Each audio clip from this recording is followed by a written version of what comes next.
समता कैसे आती है, आप गृहस्थों को ही उठा के खड़ा करता हूं।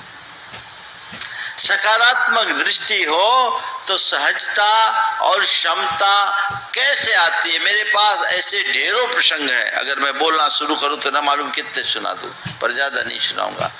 आपको दो आपके सामने रख रहा हूं, दो प्रसंग आपके सामने रख रहा हूं। एक की धर्म पत्नी का स्वभाव बहुत गुस्सा है।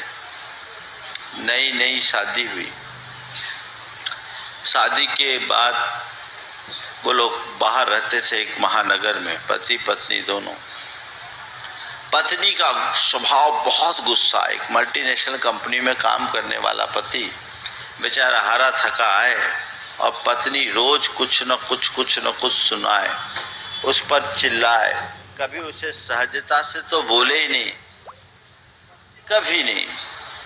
उसकी स्थिति अच्छी नहीं थी।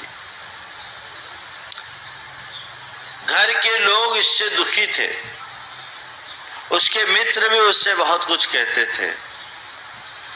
उसने क्या बोला मालूम?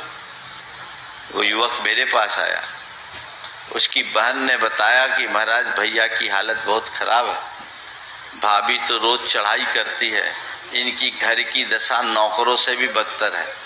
सोचो आप, ऐसा होना नहीं चाहिए, लेकिन भाभी ने इनकी हालत खराब कर रखी है महाराज जी, इनकी दशा नौकरों से भी बदतर है। और मल्टीनेशनल कंपनी में 60 लाख का पैकेज वाला व्यक्ति।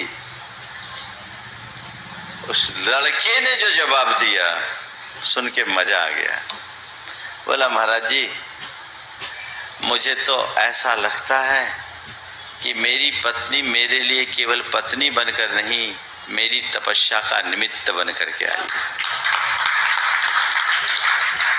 मेरी पत्नी मेरे लिए केवल पत्नी बनकर नहीं, मेरी तपस्या का निमित्त बनकर आई है। महाराज मैं चाहता तो था कि आपकी शरण में आकर आपके मार्ग में बढ़ूं, लेकिन घर परिवार के लोगों के दबाव के कारण मैं इस मार्ग में नहीं बढ़ पाया। शायद विधि को यही मंजूर होगा और मुझे ऐसी पत्नी मिली कि मैं घर में भी तपस्वी बन सकूं। महाराज आप हमेशा कहते हैं हर बात में सकारात्मक रहो, क्षमता रखो। है उदाहरण।